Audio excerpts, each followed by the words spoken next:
Hi, I'm Julie Cooling, founder and CEO of RIA Channel. I'm here today with Aaron Hodari, Chief Investment Officer and Managing Director for Schechter.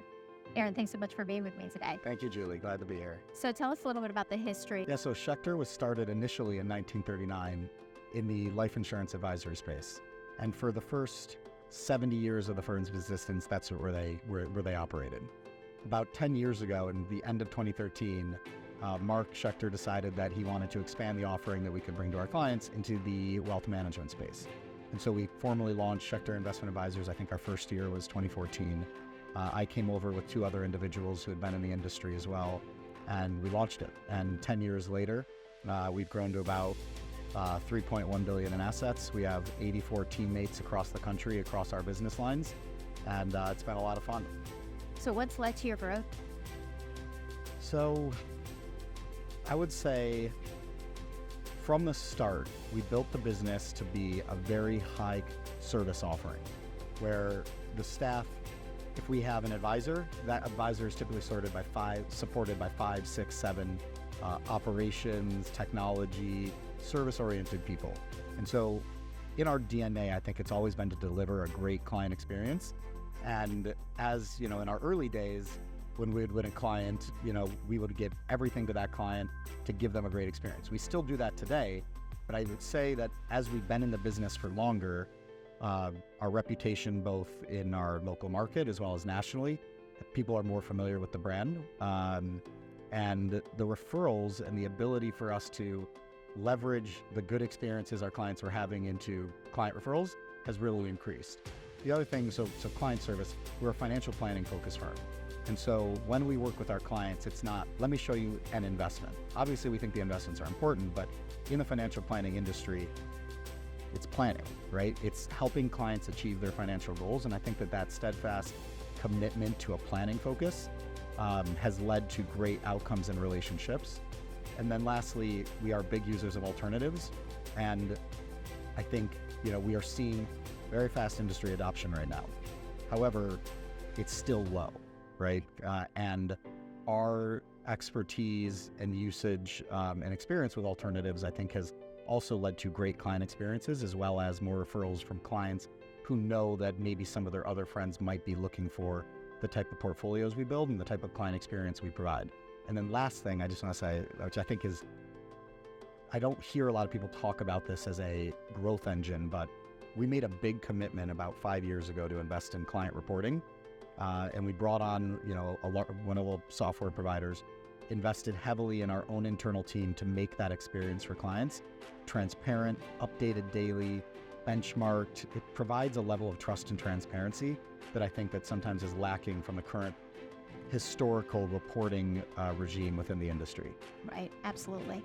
So you're talking about alternatives. Obviously, we're here at the CAIS conference, and the fact that you offer alternatives is a somewhat unique thing in the RIA space. It's capturing more adoption, of course, but it is differentiated for your clients. Are your clients asking for private market options and alternatives, and how are you using them in portfolios?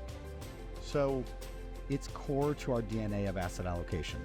And so before a client even has the opportunity to bring it up, we are bringing it up, right? So from day one, when a client comes on board, there's, in our industry, it's a dating process with a client, right? It's you somehow get introduced to them, you talk to them, you tell them about yourself, you learn about them. And core to what we do is the usage of alternatives. And so we are talking about it with clients constantly. How does this help us achieve our financial goals? And so when we're building portfolios, it's core to it.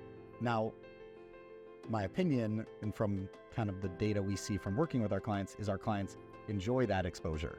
And so, I would say they're not necessarily proactively asking for it because I think we're being proactive about it. I think that experience has been good for the clients. Can I ask, on average, where are you allocating to alts? So overall, across our entire portfolio of assets that we manage, we're about 30% alts. So we're, I would say, much higher than the traditional RIA. Within that, the largest allocation is going to be private credit, which we've been big believers of, even dating back to, today, you can buy fixed income with yield, right? For years, you really couldn't. And so we've been big believers in private credit for, almost 7 years now. And then private equity would be the second largest alternative asset class that we use. And how do you deal with liquidity?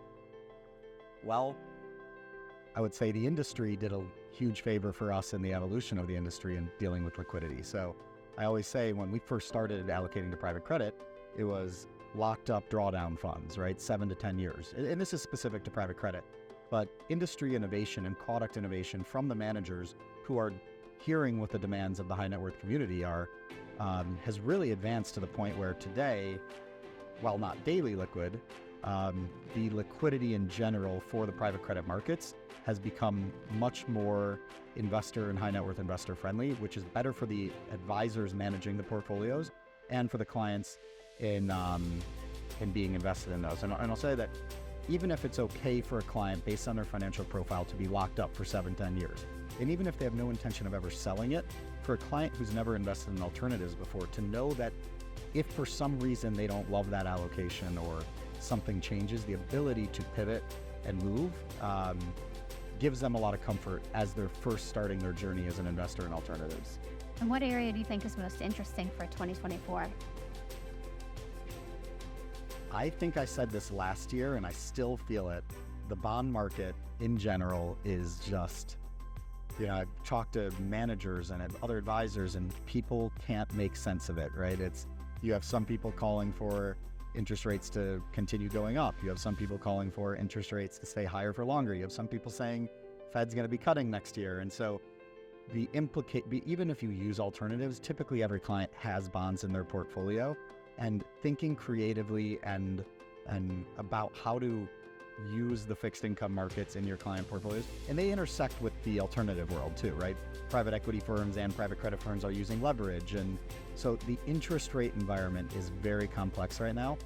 And I'm not giving a prediction. I don't know where it's going, but I think that advisors in building client portfolios need to be very cognizant of the risks of fixed income and the opportunities. So the risks have showed up in the last 3 years as fixed income prices have fallen, and they could still prove on that side, and it could be an opportunity. Fantastic. Great insights, Aaron. Thanks so much for being with me today. Absolutely. Happy to. Thank you.